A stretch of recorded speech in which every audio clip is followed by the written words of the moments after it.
Quem viver, verá.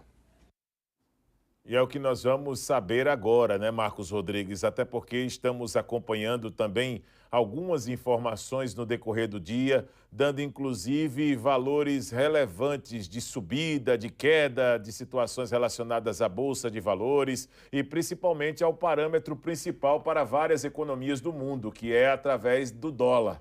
Essa situação foi bastante repercutida durante toda esta quarta-feira e por essa razão nós estamos trazendo um especialista, o economista Fábio Leão, aqui no estúdio, para poder trazer também de uma maneira muito sensível esse assunto e de uma maneira também didática para quem tem dúvidas sobre quais esses impactos quando estamos falando de uma projeção que já trazia até um cenário antecipado, né, Fábio, de uma alta do dólar. Como explicar essa situação? Boa tarde, muito obrigado pela presença. Verdade. Boa tarde, Leonardo.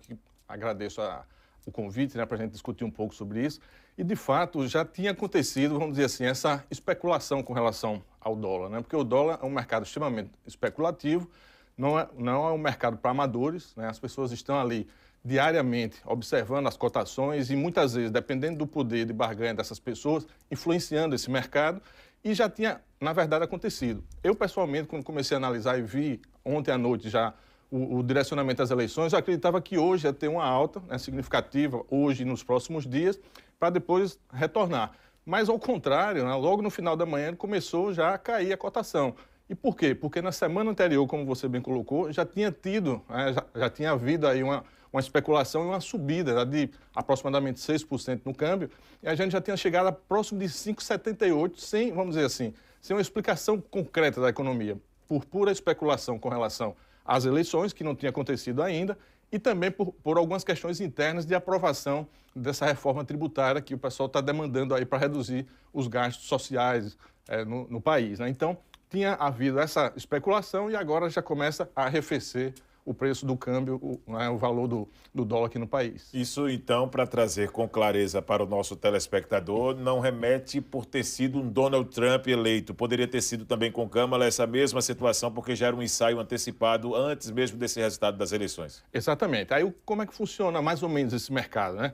O pessoal antecipou essa expectativa, né? Executou essa alta artificial no primeiro momento, já especulou, já aplicou com relação a isso, e agora, nessa queda, eles já executaram o lucro, né? Sim. Então, poderia ter sido também uma variação com relação à Câmara, né? Porque eles poderiam ter jogado na imprensa e tal, nos mercados, que poderia gerar uma instabilidade econômica, comercial, etc., e poderia ter a mesma variação, né?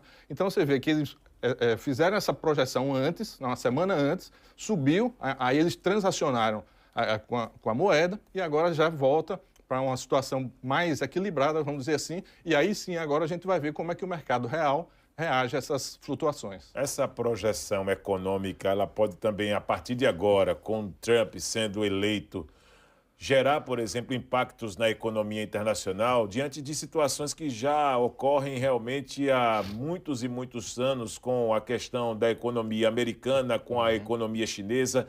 Como isso pode também trazer algum tipo de impacto para a economia nacional, por exemplo, Fabiano? Pois é, aí como é que acontece, né, com relação a essas questões? Os Estados Unidos realmente, principalmente agora o Donald Trump que ganhou, ele vai querer rivalizar com a China, né, e vai querer brigar um pouco aí para diminuir o comércio com a China e aumentar com outros países, ameaçar outros países que estão transacionando com a China.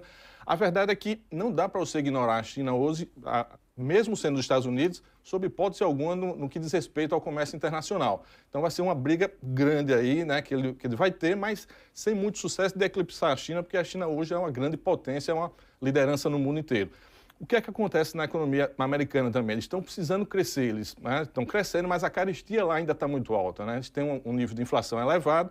Portanto, eles não têm condições também de segurar uma taxa de câmbio muito elevada, porque isso pode gerar mais inflação para eles também, encarecendo o preço dos produtos que já está elevado. E, ao mesmo tempo, ele vai ter que captar recursos para a economia americana. Então, vai ser um jogo aí muito estudado, ele joga algumas coisas assim, mas você não pode colocar a sua economia no momento de captação de recursos, tá, gerando inflação. Então, a gente vai ter um certo equilíbrio e não acredito que vai ter uma variação elevada, muito, muito elevada do câmbio nos próximos dias e nos próximos anos, né? Vamos ver como é que ele se comporta com relação à China e outros mercados. E a gente precisa lembrar também que os BRICS estão se fortalecendo, né? Tem vários outros mercados muito fortes aí como alternativas, inclusive para a moeda dos Estados Unidos. Então tem outras moedas surgindo aí, inclusive a moeda dos BRICS. A gente, claro, você colocar uma moeda nova para rivalizar com o dólar, que tem essa hegemonia, você ser muito raso, né?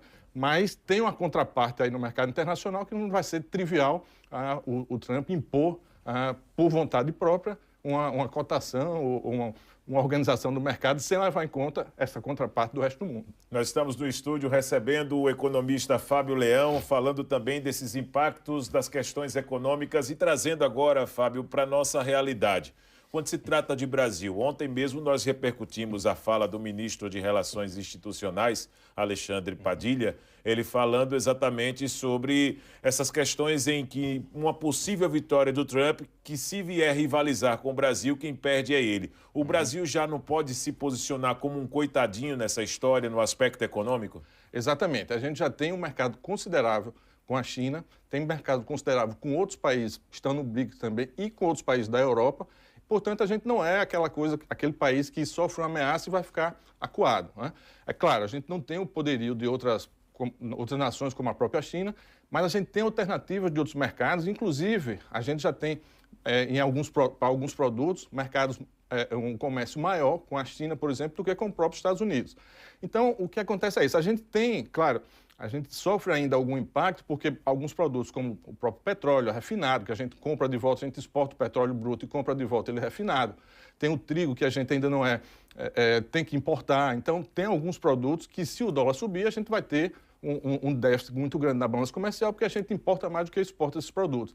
E sem esquecer também que a gente é um país que, assim, escolheu, né, não diria negligenciou, mas escolheu a política para o setor agrícola e o nosso setor industrial passou muito tempo sem um suporte, agora que volta a retomar o seu crescimento. Então a gente sofre um pouco por conta da questão da balança comercial, que está um pouco desequilibrada em prol das importações. Mas, por outro lado, as importações também significam importações de bens de capital para a nossa indústria. Então, tem um equilíbrio aí e tem uma análise que precisa ser feita com mais detalhe para ver que a gente também não é um pária do mercado internacional. Fábio, agora falando sobre a realidade do país no aspecto econômico. Qual é a realidade do Brasil hoje e principalmente para o telespectador, para aquele que nos acompanha neste exato momento, que é aquele que tem também a chamada economia doméstica para poder gerenciar todos os meses.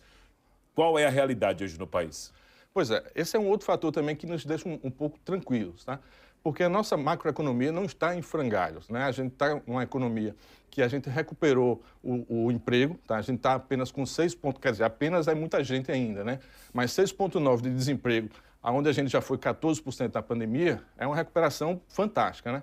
Então, a gente está com 6,9 de desemprego, a gente está com a taxa de ocupação muito forte na economia, nossa força de trabalho cresceu significativamente, a inflação está sob controle, apesar de ter subido um pouco os preços aí, né? O que importa na realidade é o que a gente está sentindo, né? Falando da economia popular. É o que a gente sente no bolso e não simplesmente um número que a gente divulga, né? Mas, por exemplo, a inflação está dentro da meta, tá? Que é de 3%, variando 1,5% para cima ou para baixo, ela está algo em torno de 4,2%, porque já teve uma subida recente, mas está dentro da meta e está sendo controlada. Infelizmente, esse controle está sendo feito também por uma questão da taxa de juros, que já foi elevada e eventualmente agora pode ser que o Banco Central suba mais meio ponto percentual, alguma coisa nesse sentido, por conta dessa pressão do dólar e das eleições americanas. É uma questão de precaução, porque assim, se a gente olhar a miúde, né, não guarda relação com a economia real nossa, né? Porque, como eu estava falando, os dados macroeconômicos estão muito bem assentados. E o PIB tem uma projeção de crescimento de 3,3%, né, para esse ano e 2,4% para o outro ano. Então, veja, a gente está assentado aí em bases sólidas da economia e esse tipo de impacto que poderia nos atingir muito fortemente no passado, hoje a gente já segura um pouco mais. Agora, tem a questão especulativa, como a gente começou a falar aqui no início, que é o mercado de câmbio, e o mercado de taxa de juros também, né? O mercado financeiro pressiona muito o governo, pressiona muito o mercado para uma elevação de taxa de juros, o que provoca, no fim das contas, uma transferência de renda da população mais pobre para os bancos e o mercado financeiro. Fábio, e a projeção para o PIB, entendeu? Principalmente nessa questão da rotatividade no comércio, exatamente em território nacional. Essa projeção para 2024, 2025 é otimista? é uma projeção otimista, né? Porque aqui teve gente que apostou no início do ano que a gente teve uma elevação grande no ano passado, que esse ano ia arrefecer. E no começo do ano a gente ainda teve aquele problema climático forte, né? Então o pessoal não acreditava que fosse ter um crescimento interessante assim. E a gente mantém um crescimento até agora, né? De 3,3%, uma projeção para o final do ano, é uma coisa alvissareira, né? É um crescimento muito interessante, um crescimento da produção, superando toda essa questão agrícola e ampliando, tá, os segmentos de indústria, como eu falei para você, né? A gente passou mais de 10 anos para crescer 1%, e agora a indústria está com crescimentos aí em alguns produtos de 8%, 10%, tá? Isso é fantástico. E também o segmento de comércio e serviços. Esse sim é o que tem puxado a economia e principalmente a gente destaca aí a rubrica de consumo das famílias. É esse que tem movimentado a economia. É por isso que é importante essa recuperação da renda das famílias, né, que puxa o consumo no comércio e no serviço e o comércio, por sua vez, impacta na indústria que faz com que a economia volte a girar. Então, é importante, o que trava um pouco mais a nossa economia é justamente essa taxa de juros ainda muito elevada, né? Sim. A segunda mais elevada do mundo e, enfim, e a gente mesmo assim ainda consegue crescer 3,3%. Então, é uma coisa fantástica, né? A gente tem que fugir dessa especulação, né, do curto prazo, e aí o pessoal também aproveita para negociar e pressionar o governo, né? Para reduzir os gastos sociais, para que ou isso ou um aumento de taxa de juros. Fica uma coisa quase que uma ameaça ali. Mas se a gente olhar os pontos, as questões principais da macroeconomia, a gente está com uma economia razoável para bom, tá? Ou bom, vamos dizer assim, dentro desse ambiente todo muito pessimista e muito arriscado, nós estamos com uma projeção muito positiva do PIB para esse ano e para o ano que vem. E muita gente tem dúvidas, assim como esse humilde apresentador, de como observar principalmente essas variações na taxa Selic. Vamos falar um pouquinho da importância da Selic, principalmente para a economia doméstica, por favor, Fábio. Bom, a taxa Selic é aquela taxa básica da economia, né, que regula todas as outras taxas, né? Então, se a taxa Selic aumenta ou diminui, ela vai influenciar as taxas que vão financiar, por exemplo, a habitação popular, que vão financiar no comércio popular o consumo de uma televisão, de um refrigerador, alguma coisa nesse sentido. Então, o consumo no comércio é influenciado por essa taxa de juros. Por quê? Porque a gente, infelizmente, vive num país de alta concentração de renda, né? As pessoas ganham muito pouco, têm um rendimento médio muito baixo e não conseguem comprar as coisas à vista, por exemplo. Então, por isso, precisa desse parcelamento e esse parcelamento tem embutido uma taxa de juros. Então, se a taxa de juros sobe ou desce meio ponto que seja, impacta muito fortemente. E a gente pode dar um exemplo disso, que é o endividamento das famílias, né? Então, esse aumento ou diminuição de meio ponto percentual, por exemplo, pode, tá? Não vai acontecer, a gente torce para que não, mas pode desfazer toda uma renegociação que foi feita no primeiro semestre, né, com todo aquele programa do governo, dos bancos, do SPC, Serasa e tal, de um renegocia, de um acredita, esse tipo de negociação. Você zerou ou minimizou aquelas dívidas, ampliou a sua base de novos gastos. Sim. Mas se agora aumenta a taxa de juros, você fica com dificuldade de pagar o que já foi pactuado. E isso é muito ruim, né? Se você não honrar com essa negociação, com essa pactuação, a dívida volta para a origem. Então, o que é que o pessoal está fazendo? Está alargando o endividamento, né? O que poderia encerrar rapidamente, eles estão postergando. Então, essa dívida está ficando com um perfil de mais longo prazo, para que eles possam honrar com os compromissos, e por isso aí ele vai diminuindo também sua capacidade de novos endividamentos. Então isso é ruim quando chega agora no final do ano, que o pessoal, né, precisa comprar e quer comprar, quer presentear, etc. Se você tiver muito endividado, diminui a sua capacidade de novos empréstimos, de novos endividamentos, né? E aí o pessoal começa a fazer seleções, né, seleção do que vai comprar, pode impactar no futuro na economia. Então a gente espera que não tenha uma disparada aí de taxa de juros e as pessoas honrem os seus compromissos e isso impacte muito pouco ou menos do que o que a gente espera na economia, para a economia popular principalmente. Fábio, vamos falar um pouquinho também sobre, de uma maneira muito também objetiva, da questão dos impactos de uma forma geral em todas essas explicações e pontos que nós passamos aqui com essa vitória de Donald Trump. É para tocar o terror? É para a população ficar assim? E agora, o que será em termos de relações diplomáticas entre presidente Lula e o governo americano agora com esse retorno do Trump à Casa Branca? Eu acredito que não, né? Porque o governo Lula, né, até com outras relações, é um governo democrático que sempre se relaciona bem. Se relacionou bem no passado, quando era o Bush, o George Bush lá, ele teve esse diálogo e tal, eu acredito que o país, obviamente, não faz sentido você romper relações com um país como os Estados Unidos. Independente de você, se você estava torcendo mais por um ou por outro, você é líder de um país que tem uma influência no mercado internacional, com outras nações, e você não pode fechar as portas diplomáticas por conta da vitória de um ou de outro. Afinal de contas, o nosso presidente cuida do nosso país, né?